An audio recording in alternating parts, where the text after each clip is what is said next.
teachers and the students. So I'm requesting every one of them to uh, present the questions which are related to the topics that we have just concluded.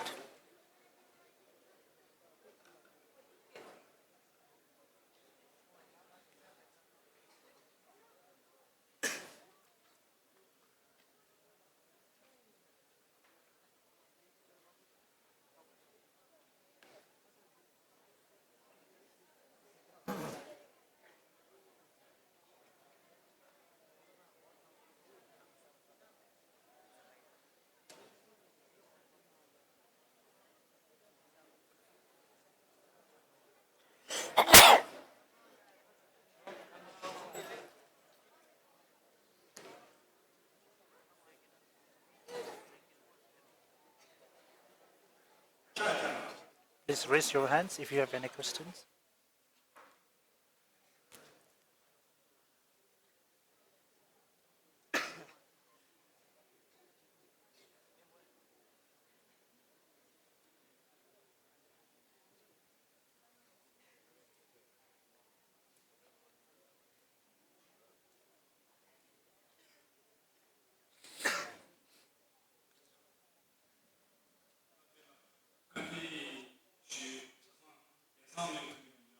So now it's a Q&A session, so I'm requesting everyone to present their questions without any hesitation. It's mainly primarily for the students, and also if there are any other participants. We have also invited many scholars. We have also here a great scholar, Zhang Keshi Mawangla, who is one of the main founders and one of the oldest teachers of this school. And if there is any queries or questions, I'm requesting everyone to present their queries.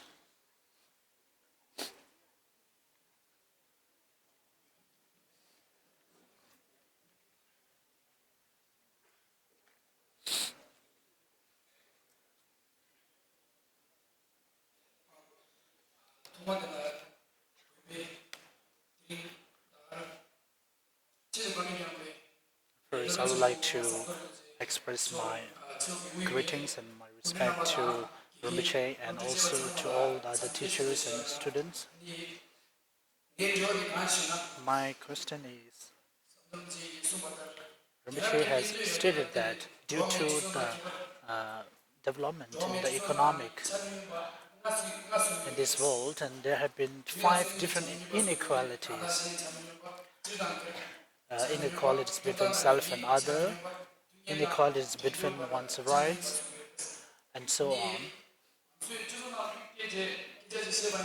If we look into our society, then it appears everything is equal.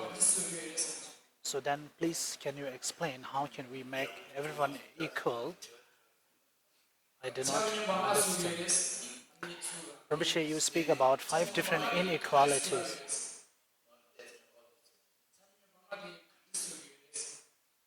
How does the 5 different inequalities arises? Actually, there was not enough time. I'm going to go more detail into that in the later session.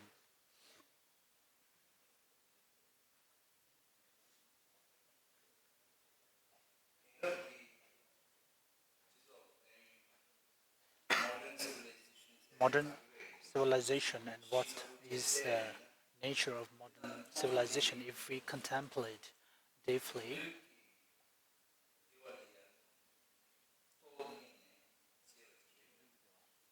It is mainly focused towards the physical contentment and happiness.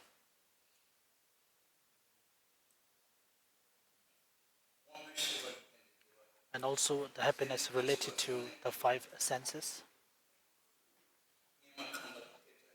If you have a very old and ordinary house, and you have very normal casual clothes and very ordinary foods in before, and the one who actually travels by walking and covering distances, when they come to the modern civilization and compare these two comparisons,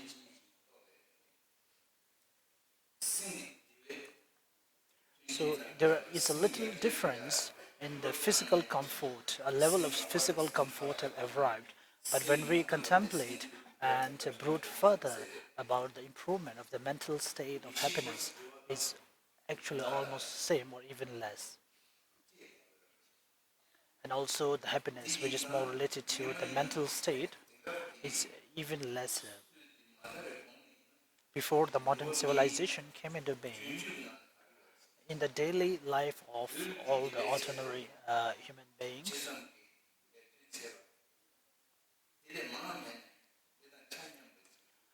the people work hard both for the mental and physical happiness, even though the mental may not be more, but it's almost equal.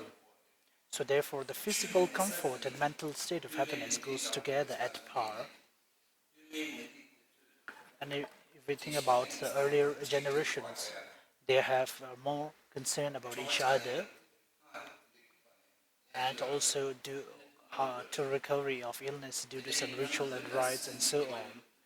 So at that state, the mental and the physical comfort and happiness is almost at the same level.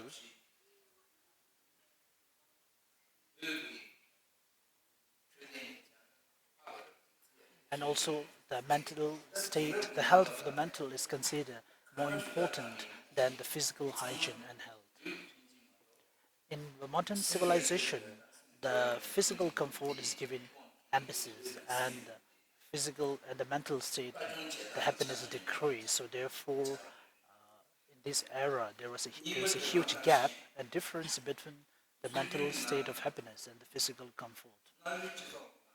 In the tradition and in the earlier societies, the others are considered more important in order to benefit other, and one also sacrifice one's own life and so on. So there is such a kind of mental state, even in one family. In order for to benefit for the whole village, they sacrifice their own families, and for the nation, they sacrifice, let go of their village and town and so on. So there is such a kind of mental state in the earlier generations and societies where the others are considered more important than individual or self.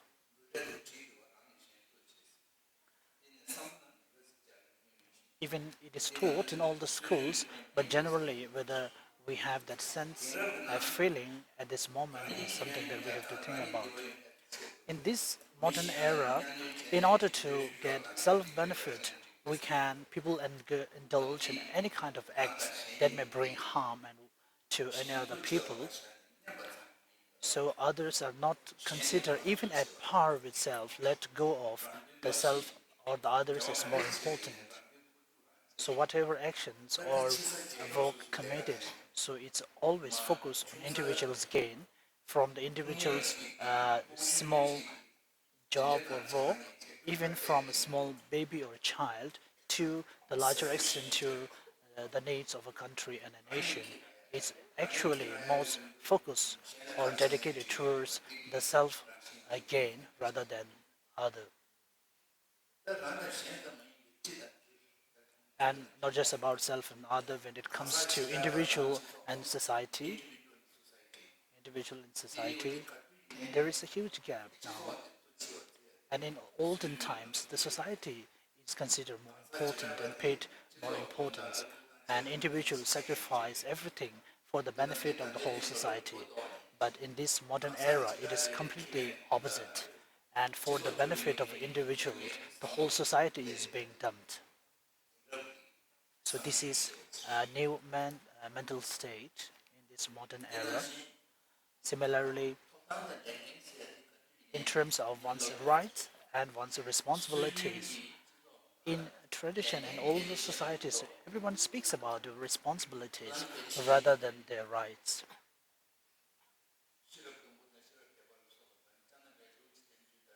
If we look at the old sutras and the texts about how the society is being governed, it always speaks about the responsibilities of the individuals, but never speaks about the rights.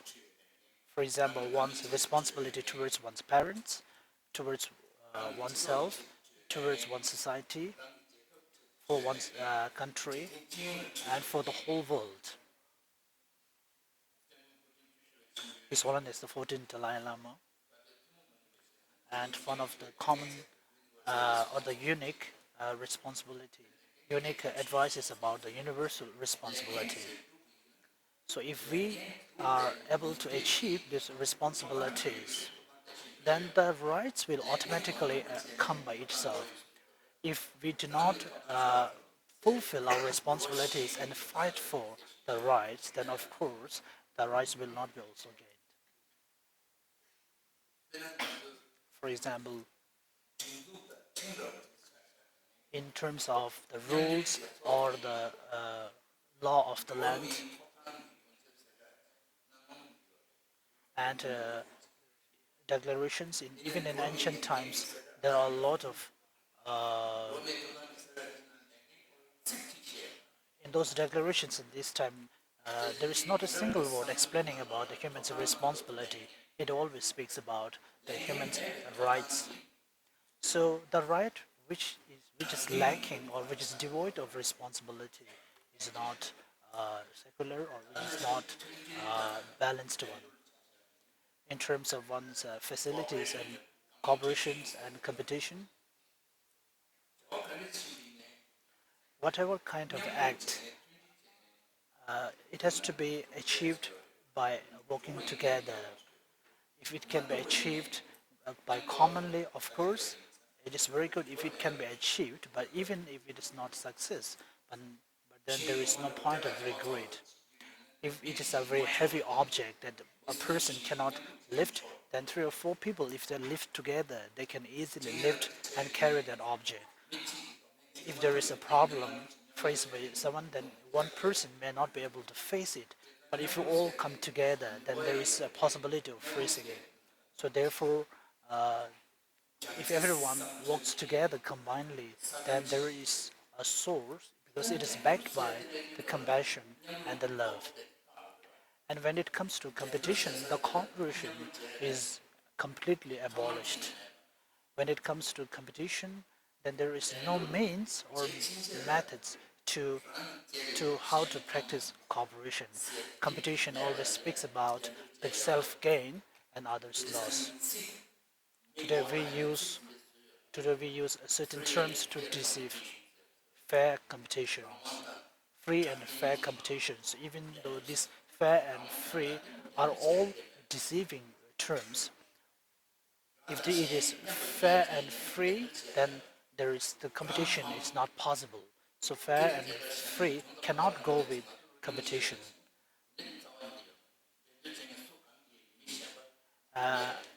Anyone who engage or who take part in the competition will never think about others' benefit. The competition always results in someone's gain and someone's loss. So this kind of thinking comes from an individual to the whole country to continent, from west to east, and so on. And this is one of the main factors which divide the east and west and countries and continents among themselves, which is the sense of competition. Then how does this inequalities arises? It is mainly due to the modern thinking and modern era.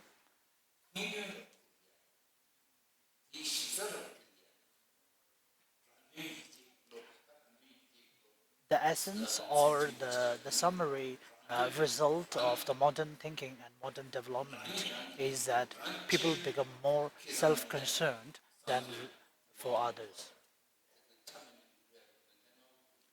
So these five factors for inequalities arise to these factors. Actually, there are many more inequalities factors, but these five are the main principal ones.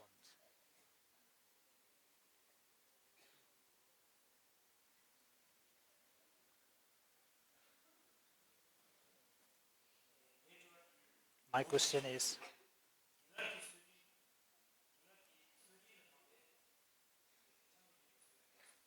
Rinpoche speaks about the inequalities that created by the modern era and about the cooperation and competition and self and other. So in order to make more equal, what kind of actions we need to do? Can you please repeat the question? It was not clear. To repeat, the modern era and modernization, let me share you says that the inequalities arise due to it. Then in this modern society that we lived in, if we have to create equal or cooperation, then what are the actions or the steps that we have to take?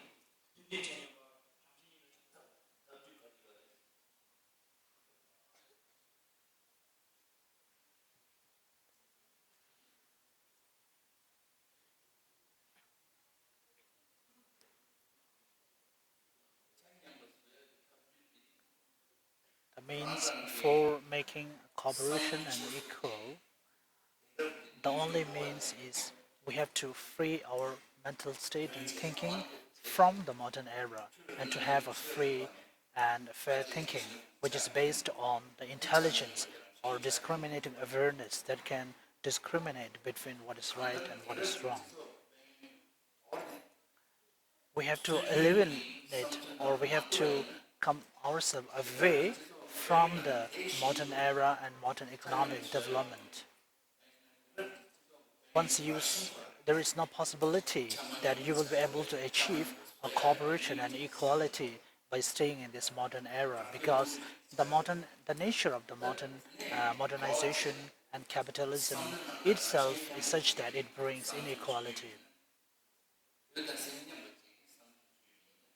If you have a feeling or the thinking that mind and physical are same level and also responsibilities and the right and also the individual and society and soul and all these factors are dependent about each other. So if we are able to get a feeling that these individual and societies and so on are depending upon each other, then of course you will be able to the society can get a cooperation. So, but once you have such mental states, then you are already away from the modern capitalism and era. I am a student of ninth standard B, and I express my gratitude and respect to you on behalf of all my students. And I've seen on the program that the topic was about traditional and modern subjects. So, to have a good education policy or system, which is the more important, the one who provides education, the staff teacher, or the students who receive? We speak about the one who gives the education or who impart, the one who impart the education, the one who receive the education or the students, and the nature of the education.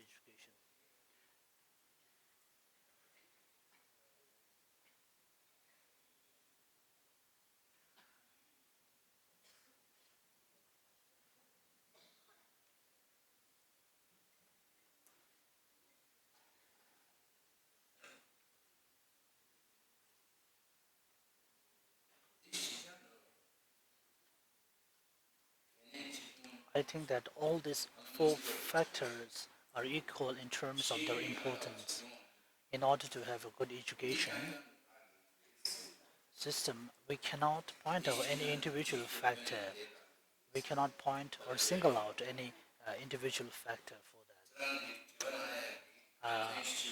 The four sections of your questions are all equally important, and if one is not complete or not uh, correct, then it is impossible to get a good education system. I'm speaking from the perspective of tradition. If I have to speak from the modern ways of imparting the education, the one who receives the education, that is the student, is considered more important. They also have a separate term which describes that the one who receives the education is considered more important in terms of student-centered policy And in the CTA's education policy, we also have a teacher-centered policy, which is against the Western policy of student-centered policy. While we explained that even though the four are important, the teacher-centered policy seems to be the more important, as the teacher is the one who imparts the education.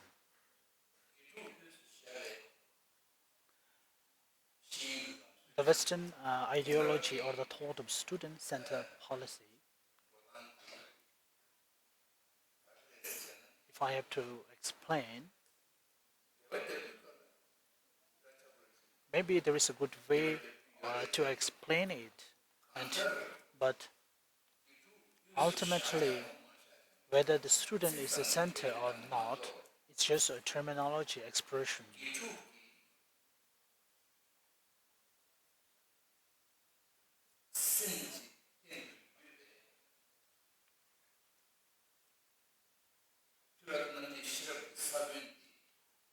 The capacity, the intelligence capacity of the student, and in order to improve that intelligence capacity, the teacher only have kind to contribute or to contribute towards the improvement of that capacity.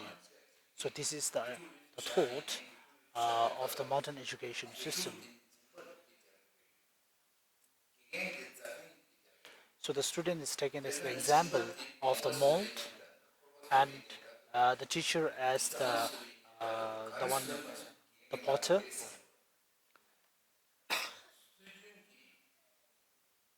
where the potter the clay as a student and the potter as the teacher. That's a Western thought, the modern thought. But in the tradition,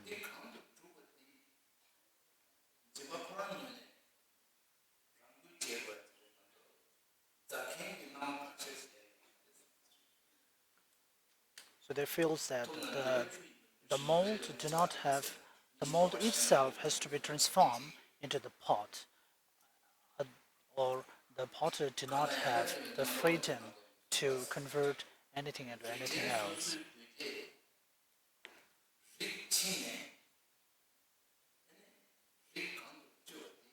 And it's stated in the Buddhist studies that the master has to lead their students depending upon their mental state or their nature capacity. Those who are belonging to the solitary realizer or the, the hearers school of thought, they cannot be driven or lead to the Mahayana path without checking or investigating their inner potentiality.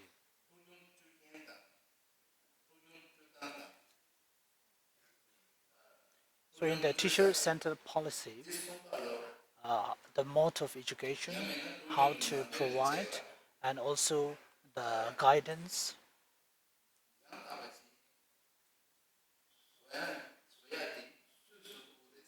and how to make all these systems complete is the teacher. The teacher only has the capacity to make this whole system complete. If the one who impart the education, the teacher, if they have all the qualities, the first the teacher has to judge the capacity of the student.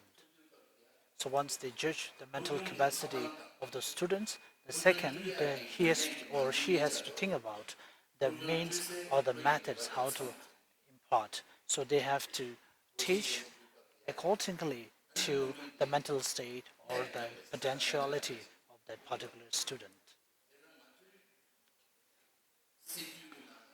Therefore, in our teacher-centered policy, we put the teacher as the center because if the teacher is someone who has all the qualities, then that system can be complete. Even if the teacher is a qualified one, then even though the student may not be qualified, then even then still the teacher has the capacity to make the student also a qualified one. The teacher sometimes complains about the students they are not putting effort, or they are not attentive, and so on. So they are not lying. Of course, it's true. The students do not are not attentive. They are not putting effort in their studies. They are more interested towards television. If they were given a choice between television and studies, and they will always choose the television watching or the playing. That is the natural. However, there is a way to promote their eagerness and interest in students. How can we make them become interested in studies? So that is the role and the responsibility of teach. The mental state, which is earlier the afflicted side, needs to be brought towards the mind, which is uh, clear of afflictions, as is explained in text. Similarly, even though all these four factors are very important from the tradition,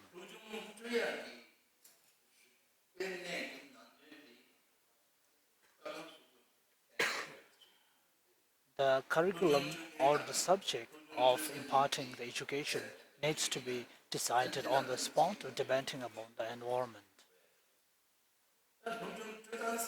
But the means or the ways of imparting the education is very important.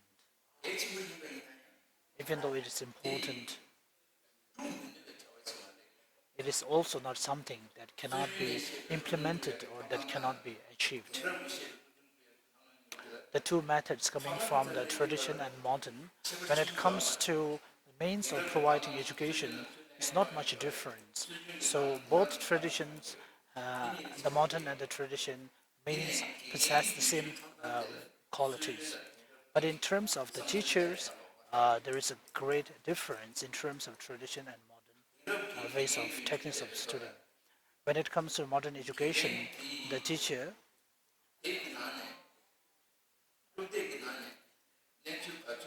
the teacher is someone who are able to deliver the number of lessons depending from the textbook. But in the traditional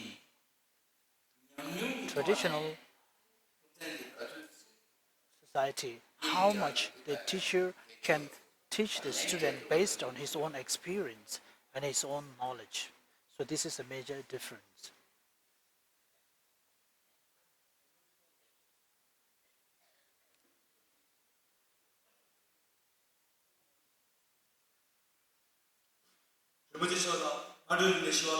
Good morning to Rinpoche. And my question is in this era, due to great scientific innovation and development, uh, how is it possible to bring the traditional practice and heritage back into this modern era?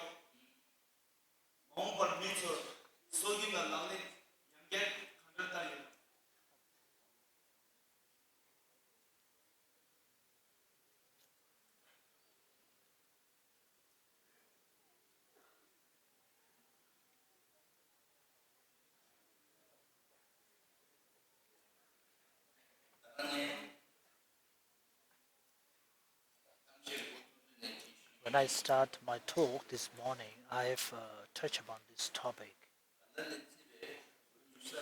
And about 20 years before, there are many people who are criticizing the tradition or the modern way of education in our human society. It's only 1 or 2%.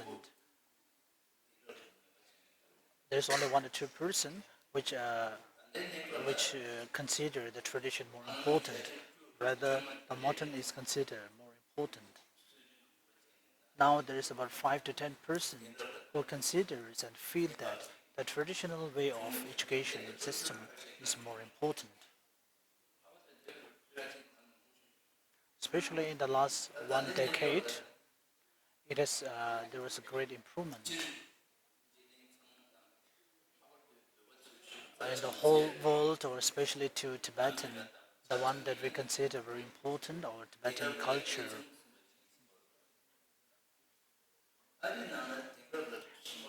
The United States is considered a very improved or developed country in the world, but there are more people, the percentage, in the other countries who favor tradition than in America. In other countries, you find more religious people, uh, those who are studying Buddhism or other religions, and also doing studies and research on the implementation of compassion, love, and so on. And many people that I know, they are not using electricity at night, but using the candle and using the water from the well, not using the water from tap, and they live in forests. Many people that I know, it's getting more and more. This number is increasing. This is not a good sign. This is something that there is no option for them. They do not want to die. They have love and attachment to this life. So since they have attachment to their life and all the complications and implications coming from modernity, they have to corner themselves away from the modern society. In India, Mohandas Karamchand Gandhi, the people criticize him.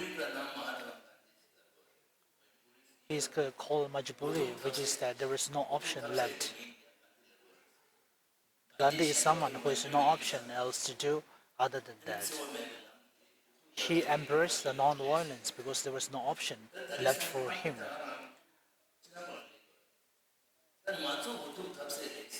So therefore now the people changed that saying and say that now we are the one without any alternatives and option, but not the Mahatma Gandhi.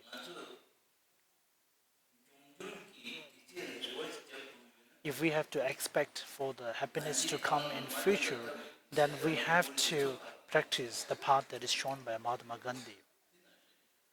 So similarly, we all understand the scientists are able to measure and they're able to fathom for future what may happen in future, the level of the air pollution and how the global warming, the level of the global warming in the city, and how the glaciers are melt, and how many earthquakes happened, how many floods,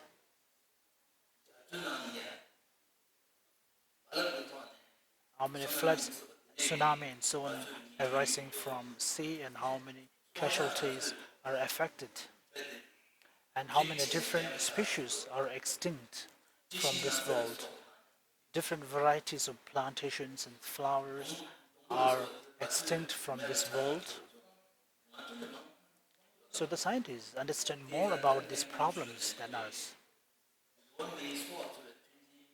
Therefore, in order to survive, they know that the facilities are getting lesser.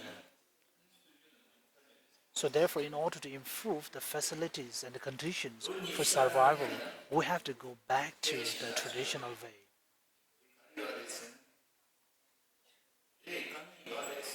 In about 20 years from now, they speaks about that yes, there is definitely a problem. The environment is degrading. There is an ozone layer problem, but you do not have to worry. We will find a scientific solution to all this problem.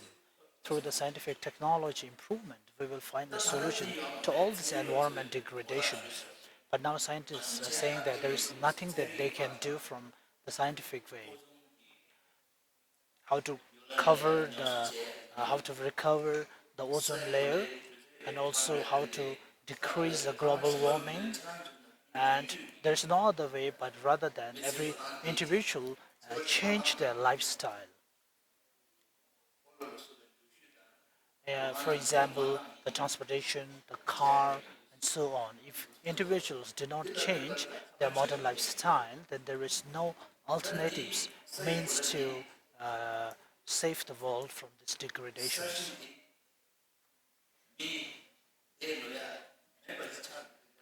When the world or the earth become unsuitable for the people, Then people wanted to escape away to moon, and they're checking, doing research, how we can uh, survive in moon or in Mars. People are starving without food and dying due to cold without having anything to wear in this world. Thousands and tens of thousands every year without medication. Untimely death happened everywhere. So even though all these things happened, but people wanted to go to Mars and Moon, and the the spacecraft, and they're spending a huge amount of money towards these projects. A larger amount of the economic and savings are being spent for such purposes. If we are not able to preserve and protect this earth, maybe there's only a chance for only a few ultra-rich people to go to moon. How many people can go? People are now uh, registering their names to go to moon and buying the seats and are red listed. So therefore they see that this planet, there is a danger on this planet.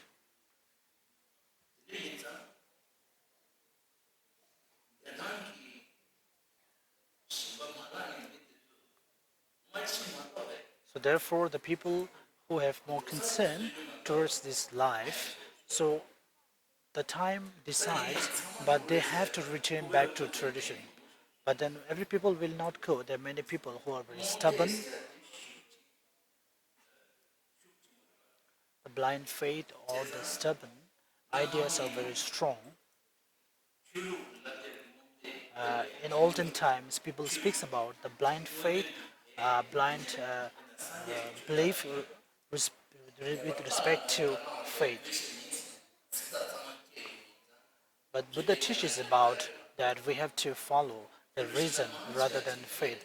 So except for Buddha's teaching that we have to follow reason rather than faith, most of the faiths speaks about the religion or the present. The religion is something which is beyond the world of reasoning. And now we feel that the blind faith or the blind belief is coming more from the scientific innovations.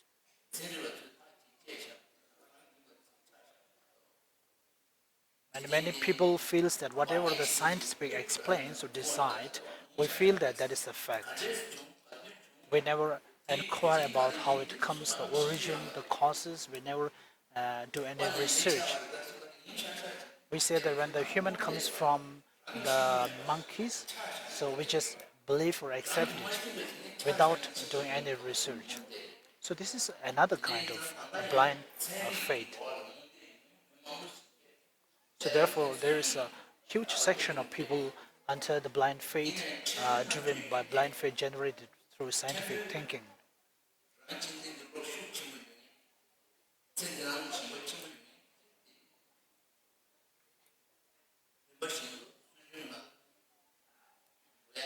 So therefore, it is sure that the people will go back to traditional way of practice, except for few people who are very stubborn.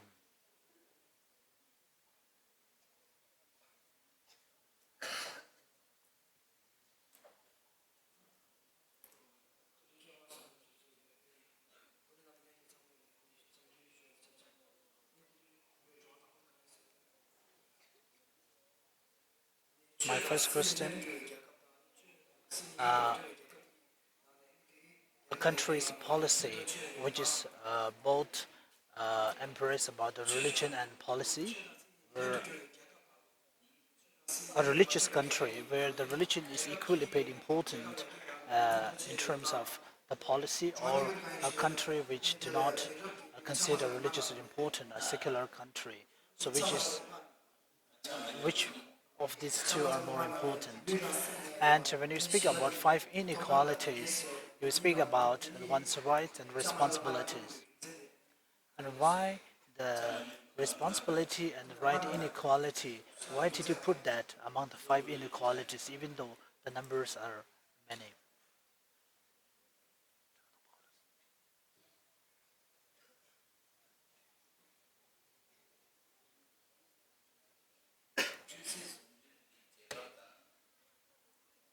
religious country or a country which do not believe in any religions, and which of these two are better or more favorable? If this is a question, in this time it is very difficult to ascertain that one of the other is more favorable. Generally speaking, in terms of the public's opinion, if the government is purely politics, which is free of any religious governance, seems to be more working. And also the reason why it is more favorable, the first reason is that these countries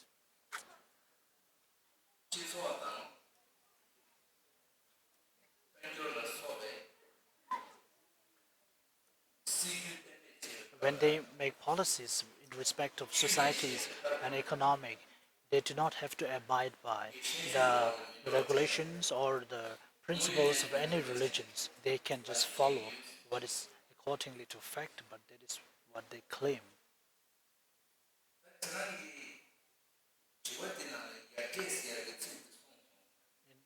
You have speak about the progress in this your question. So this is a very risky term in this modern economic development. You speak about development, sorry.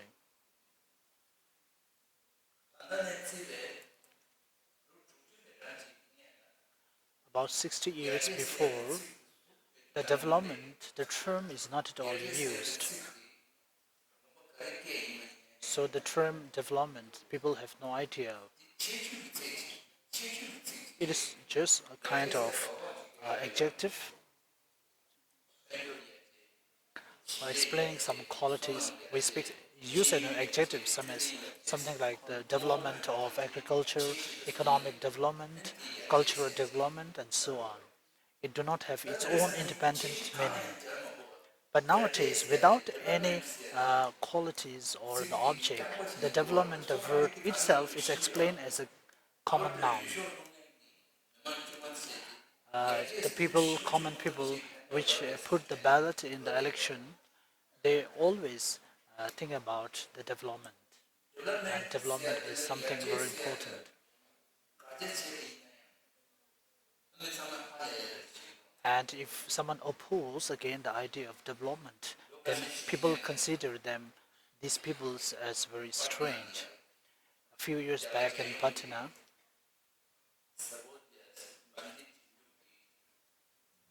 there was a conference, at a conference by the followers of Mahatma Gandhi, Vinoba, and the one who claims about the needs of economic equality in society. So they have conference, and I was also one of the attendees. One of the elder followers of Mahatma Gandhi tradition, he speaks that I'm able to survive, or I'm able to defeat the other things. And when I say that against the development, then people always oppose us. So he makes the point very clear. Then if they are not able to oppose the notion of development, then they cannot be the actual followers of Gandhi. A development, an explanation of a development or a notion of development which is different or not related to any education or social status, a development which is purely based on infrastructure, construction, and corruption, that the rich people become ultra rich and the poor people become poorer and poorer, and the gap between rich and poor becomes wider and wider. So this is called the development.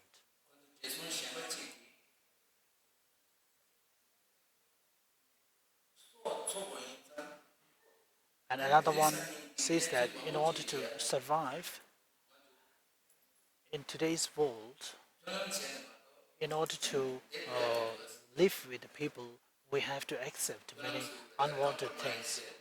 We have to compromise and adjust with the world.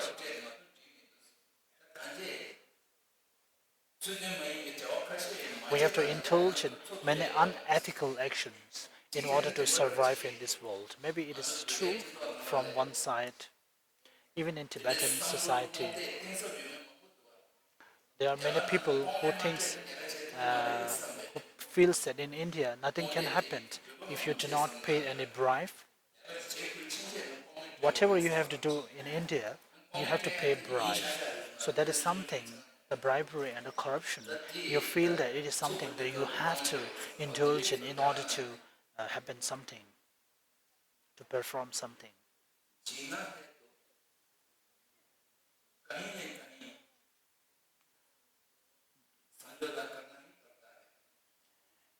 You have to you have to survive.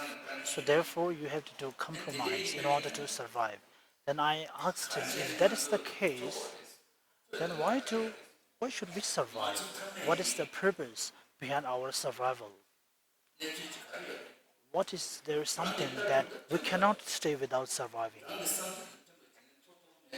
If we cannot survive accordingly to our own mental state and our own thinking, then why should we survive as a servant or under the oppressive of someone else's ideologies and thinking? Sorry, I think I seems to wander away from your question. Yeah, it was about the country favoring both policy of religion and politics.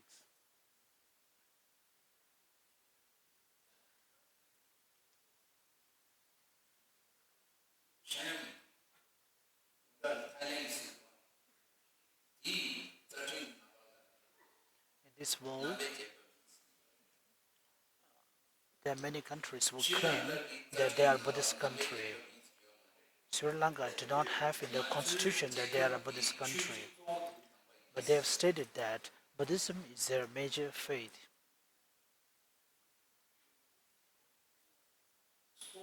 In the constitution of Mongolia, they have stated that they are a religious country.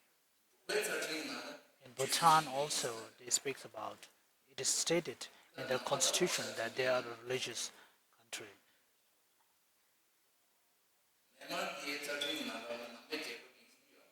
Even in Myanmar's constitution, it is not stated the Myanmar country as a religious country. It is stated that Buddhist is the major faith. So these three countries of Ceylon, Sri Lanka, Myanmar, and Bhutan, Mongolia, they are the followers of Theravada tradition, and the Mongolia as the Mahayana followers.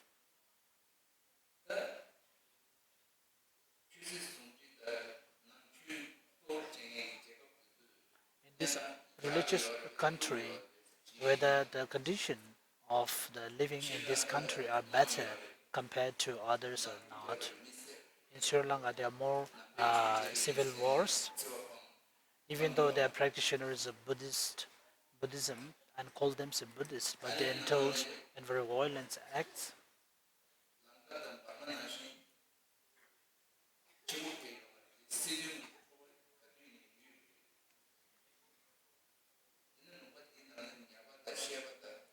And you can find a lot of conflicts and also a lot of fishermen, a lot of people who earn their living by encouraging in the killings of animals like fisheries and so on, and butcher house and so on, slaughterhouse. They have weapons to defend their country. And in recent time, there was a great conflict between Tatamic ethnic people and Sinhalese ethnic people. And the Buddhist community in Sri Lanka also took part in those war. And if you see in Myanmar, the Buddhist Rohingyas Muslims are also at war with the ethnic Buddhist people. I think it was in 2013. There was in Times Magazine, it was that headline, the Buddhist terrorists. The term Buddhist terrorist was printed on the headlines of Times Magazine in 2013.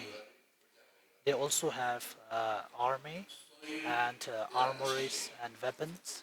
Similarly, in Mongolia, you can find the same thing.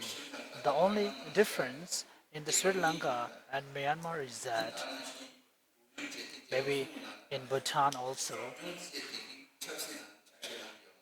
the Sangha community never take part in any politics of the country. They cannot, they cannot stand for elections, or they cannot even cast their vote. During the time of election, and they are also not allowed to give teachings. They have to be silent without engaging in public uh, functions. If they give any public teachings, then this may also lead to some election campaign. So I feel that this practice is very pure and very religious and good. In Mongolia, it's same as with Tibetan. They stand for election. They cast their vote. They also took the seat in the parliament and so on.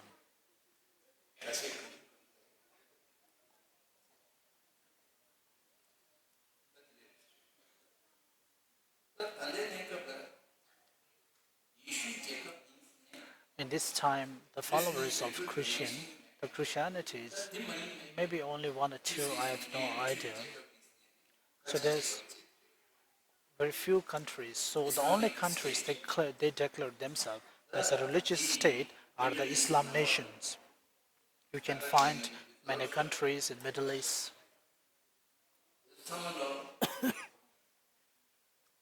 Many of these Middle East countries, by generally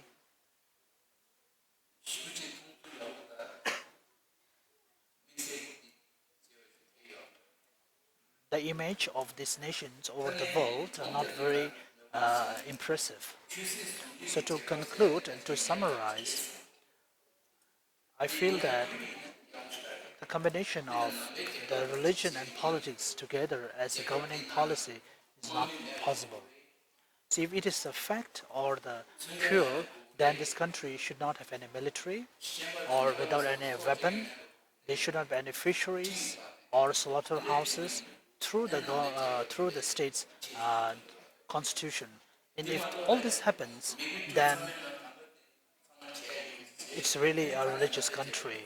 And if one indulges in all the 10 negative actions such as killing and so on, and still call them religious country, then it's not very impressive. If you look at the history, about 9 wars between Buddhist countries, and the reason for this wars, Sham and Burma, the wars and the conflict about who will the Siam and Myanmar, the wars happened due to the conflict about the possession of the imperial Buddhist statue. And they indulge in murders and killings for a Buddhist statue, which is really degradatory and a shame for the Buddhist community and Buddhist nation. So therefore, it is impossible to actualize a religious country. So when I say not possibility, I'm saying that it may be a possible, but rather not practical. Gandhi explains about his Swaraj. If it is self-governance, then the country should be without any military, army and weapons and so on. And the defense of the country, nation, should be done by the people itself without any weapons. So this is the true meaning of Swaraj, of the self-governance. In our Buddhist countries, in future maybe Tibet, it will become a Buddhist country. And if it can be without any army, without any weapons, without any fisheries, slaughterhouses, then of course it is a meaningful Buddhist country. Other than that, it call itself a Buddhist country, but then from the other side, they indulge in many actions which are against the teachings of Lord Buddha.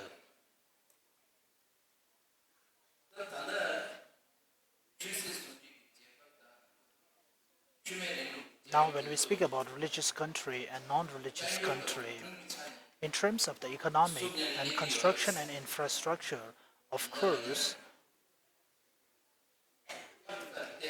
if you have a certain glance, the non-religious countries are far ahead of the latter.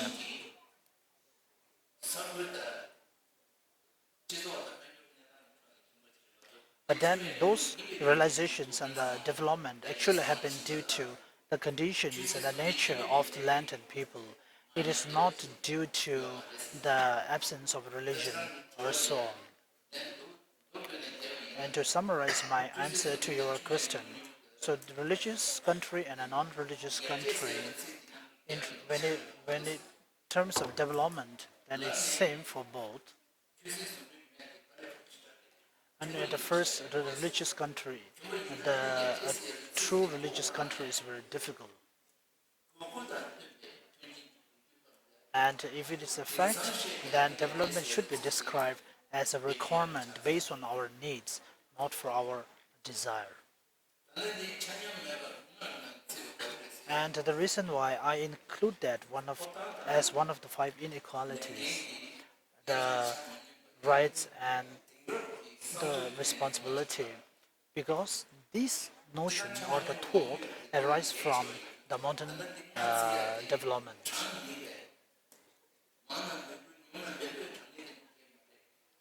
This is also this is also not an exact number that I have just counted a few of them. These five are not the only ones. There may be many other factors for inequalities in this century or in this time. That is the reason why I included it as one of the five points.